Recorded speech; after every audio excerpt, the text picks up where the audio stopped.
Hello दोस्तों, स्वागत है आपका अपने YouTube channel GS exam centre में। मैं आशीष रंजन आपका स्वागत करता हूं आपके इस अपने यूट्यूब चैनल में। दोस्तों, आज का जो चैप्टर है वह है प्रतिशत यानी कि परसेंटेज। इस चैप्टर से अभी तक मैंने 3 वीडियो अपलोड कर दिया है। यदि आप वीडियो नहीं देखे हैं तो उसे जा करके आप अवश्य देखें, ताकि आपको यह संपूर्ण चैप्टर जो है बिल्कुल तरह यानी सही तरीका से समझ में आ जाए। तो दोस्तों, आप इस वीडियो को बिना स्किप किए हुए अंत तक जरूर देखिएगा, और वीडियो अच्छा लगेगा तब आप वीडियो को लाइक कीजिएगा, वह भी अंत में जाकर के, ठीक है। और चैनल को अंत में भी सब्सक्राइब भी कर लीजिएगा। तो देखिए, पहला प्रश्न जो है आपको यहाँ पे दिखाई देगा। पहला प्रश्न दिया गया है कि चीनी के मूल्य में 20% वृद्धि होने पर एक परिवार ने चीनी की खपत 25% कम कर देता है। इस परिवार के चीनी पर होने वाले खर्च का कितना प्रतिशत की कमी आएगी, यह ज्ञात करना है। तो देखिए, चीनी का मूल्य जो है वह 20% बढ़ जाता है, तो एक परिवार अपना जो खर्च करता है उसमें 25% की कमी कर देता है। तो वह कमी जो है उस फैमिली पर क्या प्रभाव डालता है, यही निकलना है। तो मान लीजिए चीनी का जो मूल्य है वह 100 रुपया है, ठीक है। पहला प्रश्न जो है, मान लीजिएगा कि 100 केजी चीनी का मूल्य कितना है, 100 रुपया है। मान लीजिए वह परिवार जो है 100 केजी चीनी खर्च करता है, तो 100 केजी चीनी का मूल्य हो गया हमारा 100 रुपया। और जब 20% की बढ़ोतरी हो जाती है, 20% की जब बढ़ोतरी हो जाती है तो चीनी का मूल्य कितना हो गया, 100 का 20% यानी कि 120 रुपया हो गया ना। यानी कि 120 रुपया जो है वही 100 केजी चीनी का दाम हो गया। कब? जब 20% की वृद्धि दाम में हो जाती है तब। अब कहता है कि वह परिवार जो है 25% की कमी कर देता है। अरे भैया, जब दाम कोनो चीज का बढ़ जाता है तो खपत में भी कमी आ जाती है। यानी कि जब है 100 रुपया जो है पहले था, लेकिन अब वह 25% उसका खपतें कम कर देता है, यानी कि 75 केजी ही चीनी उपयोग करता है। 75 केजी जो है यानी कि खपत में क्या होगा, खपत में यहां लिखिएगा, खपत में कमी कितना है, तो 25% है। और खपत कितना है, तो 100 केजी है, तो बच क्या जाएगा 100 का 25%, यानी कि 25 केजी जो है चीनी क्या करता है, खर्च कम करता है। तो खर्च कितना हुआ, सीधे भी लिख सकते थे, 75 केजी उसको क्या किया, खर्च किया। 75 केजी खर्च करता है, लेकिन पहले खर्च करता था 100 केजी। अब पहले का चीनी का मूल्य 100 रुपया था, लेकिन अब चीनी का मूल्य जो है वह 100 दिएगा। अब जो है 100 किलोग्राम चीनी का मूल्य कितना हो जाएगा, 120 रुपया। तो आप ज्ञात कर सकते हैं 100 केजी चीनी का मूल्य जो है वह हो जाएगा 120। तो 1 केजी चीनी का मूल्य कितना हो जाएगा, 120 बटा में 100। अब 75 केजी चीनी का मूल्य ज्ञात करना है, काहे कि वह परिवार जो है वह मात्र खर्च करता है कितना, 75 केजी, काहे कि 25% की कमी कर लेता है। इसको कटा दीजिएगा तो 20 25 100 है, हो जाएगा 6 मरतबे। इसको 15 से कटा दीजिएगा, 15 6 90, यानी कि अब उसको जो है 90 रुपया ही लगता है। पहले कितना लगता था, 100 रुपया। पहले जो है 100 रुपया लगता था, अब कितना लग रहा है, 90 रुपया। तो प्रतिशत की कमी यानी कि उसकी जो खपत में खर्च जो है उसके कितने प्रतिशत कम हो जाएगा, तो पहले 100 रुपया खर्च करता था तो खाता था चीनी कितना, 100 केजी। अब खर्च करता है 90 रुपया, तो चीनी खाता है कितना, 75 केजी। नहीं, तो 75 केजी खाता है, तो प्रतिशत कमी कितना हो जाएगा, प्रतिशत कमी यानी कि 100 में से 90 घटा दीजिए तो 10% की वह कमी करता है। आया कि नहीं समझ में? इस प्रकार से आप हल कर सकते हैं। दोस्तों, यह प्रश्न जो है काफी महत्वपूर्ण है, इसलिए आप इसको फिर से रिपीट करके भी समझना चाहिए और देखना चाहिए। इसका आंसर हम देख सकते हैं 10% जो है ऑप्शन ए में ही दिया गया है, यानी कि ऑप्शन ए राइट आंसर होगा। अब चलते हैं अगले प्रश्न की तरफ। देखिएगा, क्वेश्चन नंबर 2 में दिया गया है ए का आय 25%, ए की आय का 25% बी की आय का 20% के बराबर है, तथा बी की आय का 40% सी की आय का 60% के बराबर है।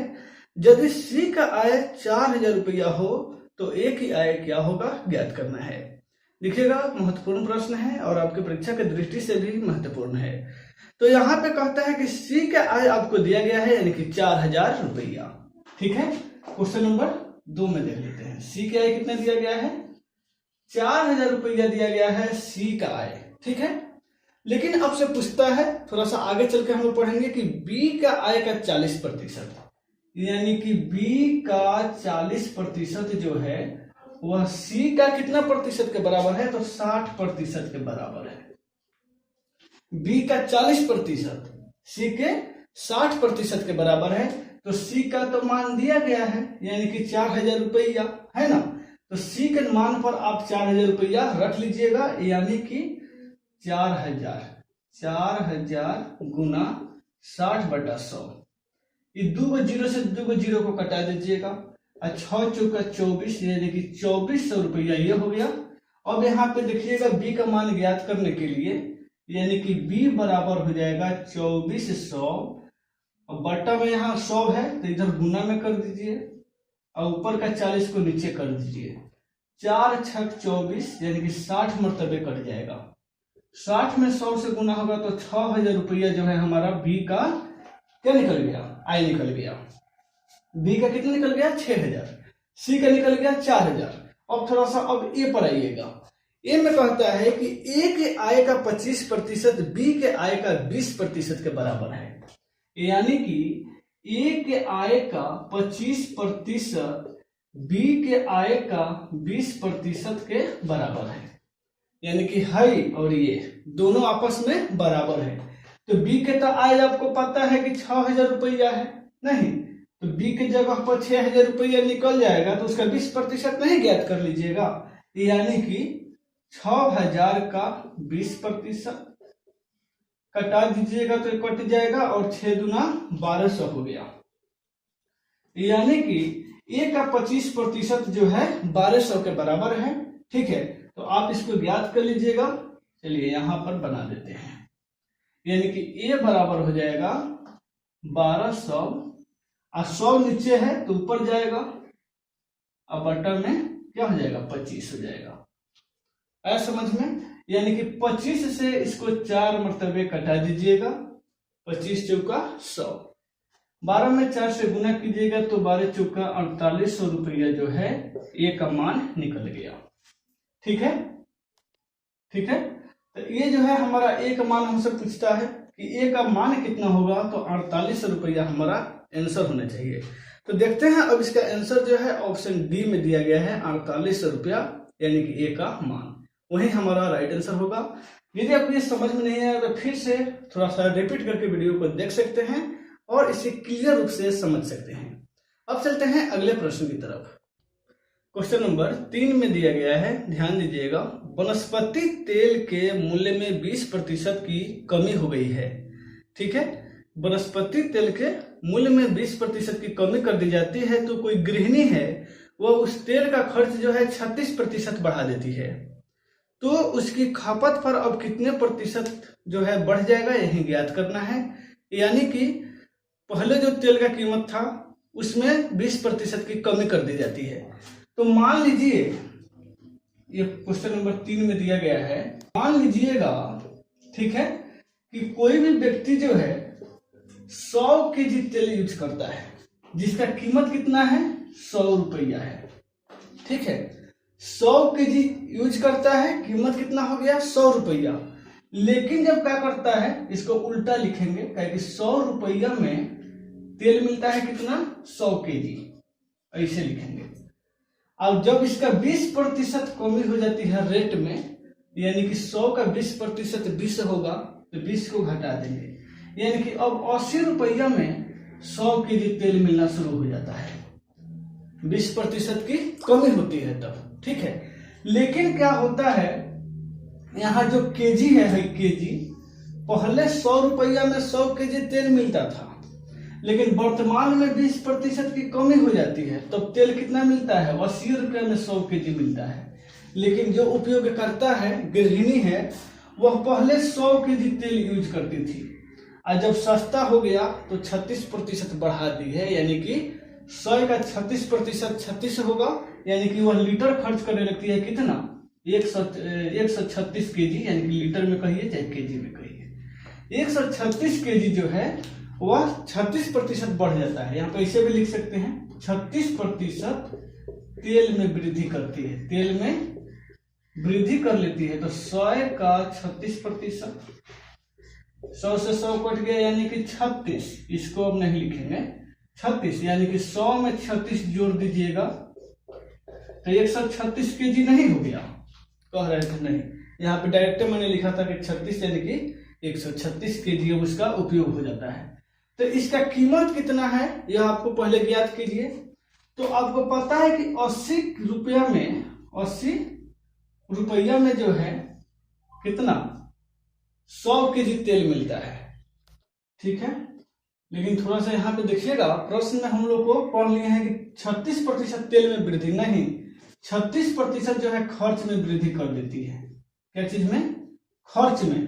तो ये जो है रुपया में नहीं, केजी में नहीं, रुपया में निकलेगा, क्योंकि पहले मात्र 100 रुपया खर्च करती थी तो उसको 100 रुपया 100 केजी तेल हो जाता था। लेकिन वह 100 केजी तेल का दाम जब 80 रुपया हो गया तो वह क्या करती है, अपने खर्च में 36% की वृद्धि कर लेती है, यानी कि 136 रुपया वह खर्च करने लगती है, ठीक है। अब 180 रुपया में जब 100 लीटर तेल मिल जाता है तो 136 रुपया में कितना तेल मिलेगा, तो 100/80 गुना 136, नहीं 136, तो इसको कटाइएगा तो 0 से 0 कट गया और ये 17 बट्टे कट जाएगा, यानी कि 170 केजी जो है वह तेल यूज करने लगती है। 170 केजी तेल सस्ता हो गया, तो पहले 100 केजी में काम चलाती थी, सस्ता होगा तो 170 केजी यूज करती है, नहीं ये घर घर की बात है। तो 170 केजी, तो बढ़ोतरी कितना हो गया यही तो ज्ञात करना है। तो बढ़ोतरी हो गया, पहले 100 था तो वृद्धि आप ज्ञात कीजिएगा, तो पहले 100 था अब हो गया कितना, 70। तो 170 में से 100 को घटा लीजिएगा तो 70% की बढ़ोतरी नहीं हो गया, बढ़ोतरी, यही तो हमारा आंसर हो गया 70% की बढ़ोतरी, ठीक है। तो यही हमारा आंसर हो जाएगा 70%। देख लेते हैं इसका आंसर, 70% जो है ऑप्शन सी में दिया गया है। आया समझ में? यदि नहीं आया समझ में तो फिर से इस वीडियो को रिपीट कीजिए और फिर से समझिए, क्योंकि प्रत्येक प्रश्न जो है काफी महत्वपूर्ण है। तो दोस्तों यदि आपको ये वीडियो अच्छा लगा तो वीडियो को जरूर लाइक कीजिएगा। फिर मिलते हैं अगले वीडियो में अगले प्रश्न के साथ, तब तक के लिए गुड बाय।